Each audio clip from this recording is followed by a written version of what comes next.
BC Premier David Eby says he does not support a police investigation into how an opposition MLA obtained leaked government documents about the misuse of safe supply drugs, even though it was ordered by a top official inside his government.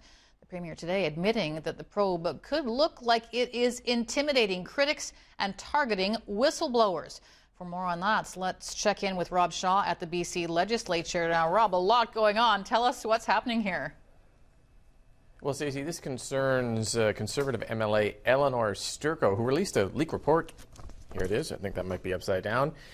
From the Health Ministry in February. It was proving that government safe supply prescription drugs were being diverted and sold by organized crime nationally and internationally. The move caused government to roll back its safe supply policies, but it turns out that was not the end of the story, because Sturco was interviewed by the RCMP's anti-corruption unit last week as part of a police probe into how she got the information.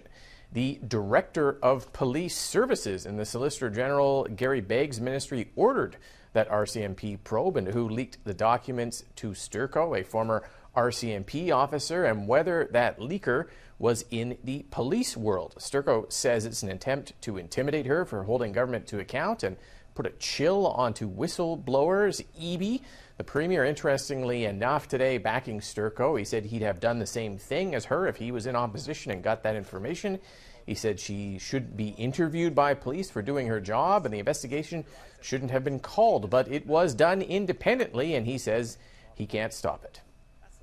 The fact that this is coming from the PSSG really, to me, indicates bias, an attempt to silence me, an attempt to try to intimidate me from the duty that I have, that I was elected to bring forward these types of concerns. I'm going to keep doing it.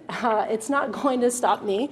And I think that British Columbians should be very concerned by actions that would silence people from coming forward to their MLA. I think that that investigations like this can have that effect.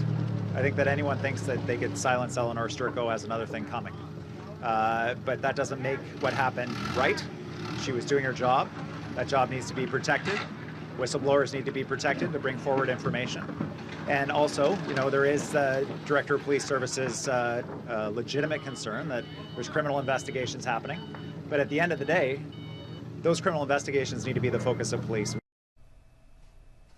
The RCMP today saying this is an active and ongoing investigation, in a statement saying, for clarity, the investigation focuses on the actions of any law enforcement officers subject to the BC Police Act. The elected official is not now, nor was under investigation, which is in fact saying we are not investigating the MLA, we're investigating the documents she was given and how she got them. The opposition calling on Eby to fire the Director of Police Services today, the Solicitor General refusing. Part of that leaked report centered on an alleged kickback scheme of prescriptions and pharmacies that were incentivizing people to fill their prescriptions and getting some money for doing that. The director said maybe that compromised the police investigation, but actually most of that had already been leaked out to the media almost a year prior, and I don't think there is a police investigation into that leak, although, Stacey, clearly we don't know exactly what has been ordered here on police investigations. We'll find out more. Stacey? All right. It sounds like a bit of a mess that needs to be sorted out. Thanks so much for the update, Rob.